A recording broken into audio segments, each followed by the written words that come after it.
Hey guys, it's Chris. Welcome back, and thank you again for all the support you guys have been giving us for our campaign.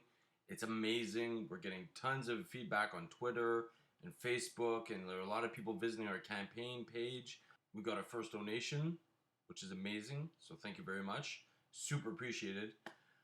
We are also getting a flood of questions from you guys, which is incredible. I love that. Keep that coming. The more questions, the better. Since we want to have such a personal touch on our show, we've decided that we're going to answer your questions live like this in videos. Our producer, Christina, has actually gathered up a bunch of questions and sent them to me. And of course, I'm going to answer them honestly and right here, right now. So there'll be no preparation for me. So this should be interesting. Question number one. Chris the Priss asks, what was your first paranormal experience? Okay, I think that was. Did you see that in the window? So my first paranormal experience. Let's talk about that. Essentially, what happened was when we were developing this show, we were trying to think of a location to test our equipment. We haven't even gotten to the stage that we're at now. I mean, this was like in its infancy. And so we were trying to think, okay, what are some good locations to test our equipment to see what it would do at night? So Ryan and I, we took a drive one night, drove around all these different places, didn't work. We found this one place, an old graveyard. And this thing was huge. First of all, it had sections of different religions. So you had, some graves with some Jewish people there. You had graves with Christian people there. You had the Chinese there. You had imagine the amount of graves through these multiple denominations. We decided, okay, let's shut the car off. So we're sitting there relaxed, dead silent. There's nothing. All of a sudden, out of the corner of my ear on the driver's side window, we hear 3 words be whispered in a woman's voice. Now we couldn't make out what it was, right? It was like that kind of a thing. But it was definitely a woman's voice, 3 words. You know, there was a whole silent drive. We're driving for like an hour, and back and forth. It was like, so, 3 words? Yeah. Oh, yeah, yep, 3 words. And Ryan looks at me. Woman's voice? Yeah, woman's voice. So it was kind of like this, trying to get to make sure we're on the same page without telling each other what we heard.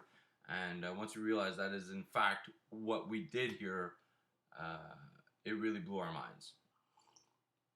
I love coffee.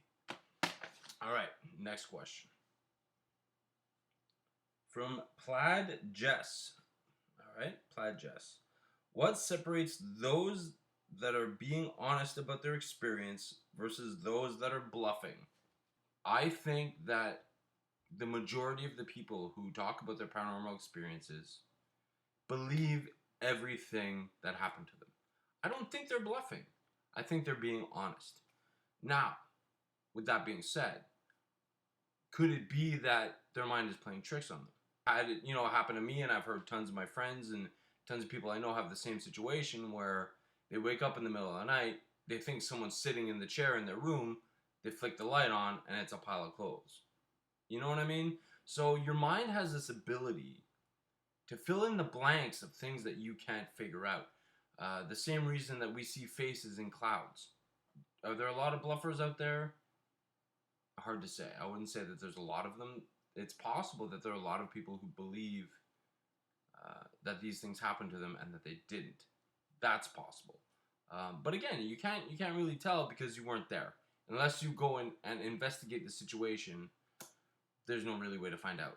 Suivant next. That's Quebecois. That's French, for next.